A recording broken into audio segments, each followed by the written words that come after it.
ये मॉडल है चुनाव जीतने का भी। किस प्रकार फाउल खेलो, किस प्रकार गुमराह करो, लोगों को भ्रमित करो, झूठे वादे करो, झूठे आरोप लगाओ विपक्ष पर। यही राजस्थान में भी किया हमारे वक्त। मैं तो अपने अनुभव से कह सकता हूं, हमारी सगा बन सकती थी इसे बार। तो उन हालतों में लोग जो प्राइम मिनिस्टर हो, चाहे गृह मंत्री हो, या इनके खुद के लोग हों, जिस प्रकार ये राजनीति कर रहे हैं, दंगल के आधार पर कर रहे हैं, आप हम सोच नहीं सकते। जो अनुभव बताता मैं मध्य महाराष्ट्र का भी, कोई सोच नहीं सकता किस प्रकार ये धनबल का उपयोग करते हैं चुनाव जीतने के लिए। चुनाव आयोग की हालत आप जानते हो। ऐसा चुनाव आयोग, मैं 50 साल राजनीति कर रहा हूं और मैंने देखा है केंद्रीय मंत्री के रूप में भी, और मुख्यमंत्री 3 बार मैं रहा हूं।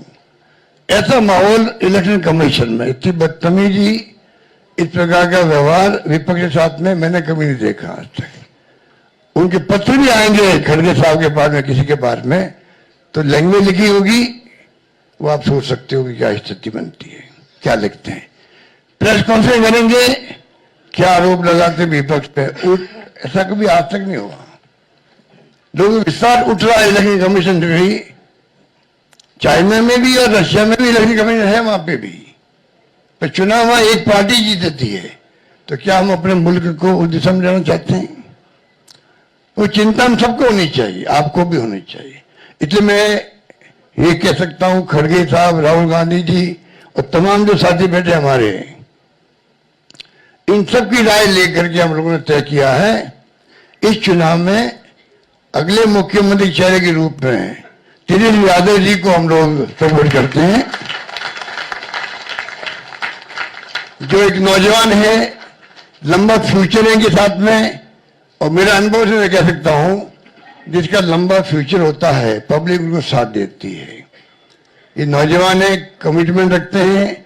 पिछली बार भी जो स्लोगन दिए थे, नौकरी के दो या कोई दो, या जो वादे किए थे, उसमें खरे उतरे। ये ऐसा व्यक्तित्व आपके सामने नौजवान के रूप में आया है। सोच समझ के सबने फैसला किया है। ये नेता के रूप में उत्तरंग मैदान में राहुल गांधी जी ने मिलकर जो यात्रा करी थी, बड़ा इम्पैक्ट है। आने वाले वक्त में इनके अलावा राहुल जी भी आएंगे और नेता आएंगे, प्रियंका जी भी आएगी, सब नेता आएंगे।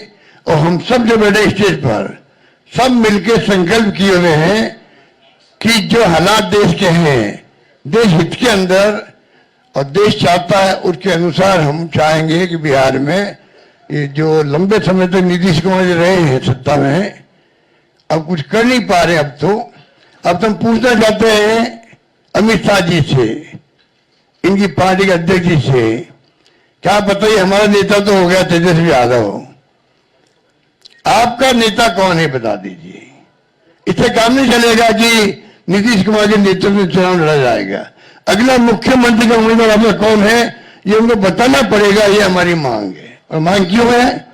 इसलिए है, आपने देखा महाराष्ट्र के अंदर जो शिंदे थे, वो मुख्यमंत्री तत्कालीन, इन नेताओं ने कहा शिंदे के लीडरशिप में चुनाव लड़ा जाएगा, मैसेज दिया गया ये मुख्यमंत्री बनेंगे, और बाद में मुख्यमंत्री बना दिया और किसी को। यही बात लागू यहाँ हो रही है। अमित शाह जी आए, कहते चले गए, हम चुनाव के बाद में तय करेंगे मुख्यमंत्री कौन बनेगा हमारा, पर नीतीश कुमार के नेतृत्व में चुनाव लड़ा जाएगा। तो महाराष्ट्र का एग्जाम्पल सबके सामने। इसलिए मैं इतना कहना चाहूंगा कि चुनाव में हम लोगों ने सोच समझ के तेजस्वी जी को घोषित किया नेता, और हमें पूरा यकीन है कि जो है तेजस्वी जी की घोषणा करना मायने रखता है। साथ में सबकी राय बनी है कि जो हमारे अन्य पिछड़ा वर्ग के साथी हैं, मुकेश सहनी जी, जिनको आप सब जानते हैं, मुकेश सहनी जी, जो एक संघर्ष करते हुए यहां तक पहुंचे हैं, अपनी पार्टी बनाई है, अपनी अकल होशियारी से, अपनी मेहनत से बनाई है, गरीबों के मसीहा के रूप में, अपनी कौम के मसीहा के रूप में उभर के आए हैं। ऐसे नौजवान को हमने तय किया है, वो उप मुख्यमंत्री होंगे साथ में।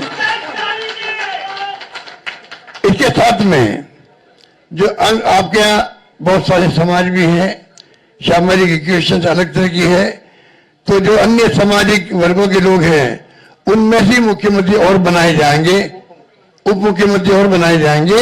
यही बात कह के मैं अपनी बात समाप्त करता हूं। धन्यवाद।